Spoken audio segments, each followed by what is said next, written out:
Welcome to my Challenge for Nidalee guide. This guide is an overview of how to play Nidalee effectively and help you learn her playstyle. Good luck in the fields of justice. First, we're going to start with items. For items, I have two routes. I always start with Doran's Ring first for the mana regen and being able to get mana back for each minion I last hit to use heal more often. Against AP, I rush Athene's, then Deathcap, and then a Void Staff. Against AD, I go Tyr, Seeker's Armguard, then Morellonomicon. Both of these builds I get Sorcerer's Shoes somewhere between the build. After I have the core items for each of the builds, I will either get a Zhonya's or Deathcap depending on whichever I haven't built yet. For the final item, I normally get a Haunting Guise, but sometimes people prefer the movement speed from Lichbane or a Banshee's Veil if you want to go for the defensive route. For runes, I use Hybrid Pen Reds, HP per level Yellows, MR Blues, and AP Quints. The laning phase is extremely important to do correctly as it can make or break the mid game. You want to almost only use mana for heal. 2 heals is close to 1 health potion. Limit trading with the other mid. Nearly all of your harasses autos and you will almost always be out traded. You can trade evenly through well placed spears and healing back up, but don't count on it that often though. Focus on CSing. You are very weak early and can easily be shoved out of lane. If you keep even CS with the lane opponent, you are winning the lane. Because of your lack of spells early and unable to trade, you need to get used to CSing under tower. If you are able to shove the lane as I am in this video, then do it.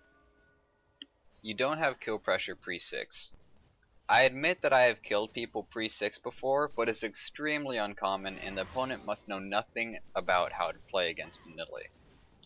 If you're looking to get kills super early and to be super strong early game, then Nidalee is not the champion to choose. During the early game, limit the amount of traps you use if you don't have blue. In this clip you will notice by the end of the fight I have no mana at all, due to me spamming heal to keep the ADC alive and spearing any nearby targets. Look to spear anyone at all during the early game. It should be around the time where players only have one item completed and the item is not usually magic resist. Cougar form is less risky to use in the early game due to Cougar form having good base values for skirmishing and enemies not having enough items to kill you extremely quickly if you do hold for kills in the melee range. Although this clip is not of the early game, it fits all of the points that I have made.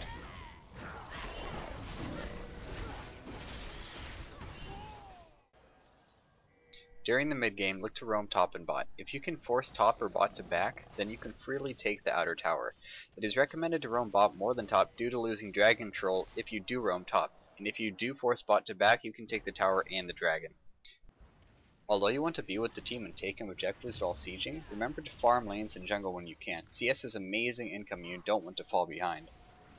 Mid game is where people will have 2 to 3 items completed and many champions will be able to kill you very quickly if you use Cougar form at the wrong time, so use it wisely. During this point in the game, many of the carries will not have the defensive magic resist items yet. Spears will deal a ton of damage to them. Look to siege with 4 or 5 of your players, normally the top being the one left out if you do siege with 4. You want to poke and take towers, but not teamfight unless it's definitely in your favor.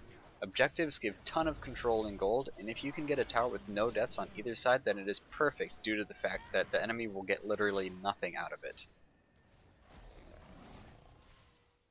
Late game can be a tough part of the game due to the tanks normally having a decent amount of magic resist, and the carries having a Banshee's Veil.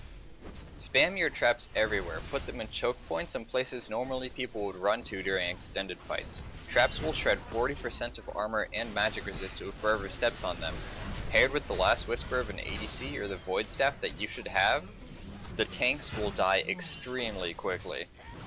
You will want to stay near your ADC in teamfights. Go for easy to go spears on people focusing your ADC, trap on top of your ADC, and heal him whenever he needs to be healed. During the late game, being a second support for the ADC works wonders because using Cougar form for damage will normally get you killed extremely fast from being in the melee range.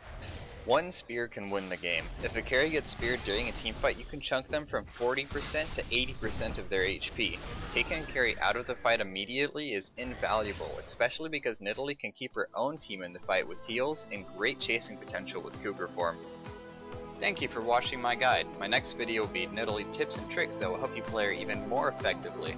Please like if you enjoyed the video, subscribe if you want to see more, and comment on anything you liked or disliked about the video. If you want to see me play, then my stream link is on the screen, so please come check it out. Thanks again, bye.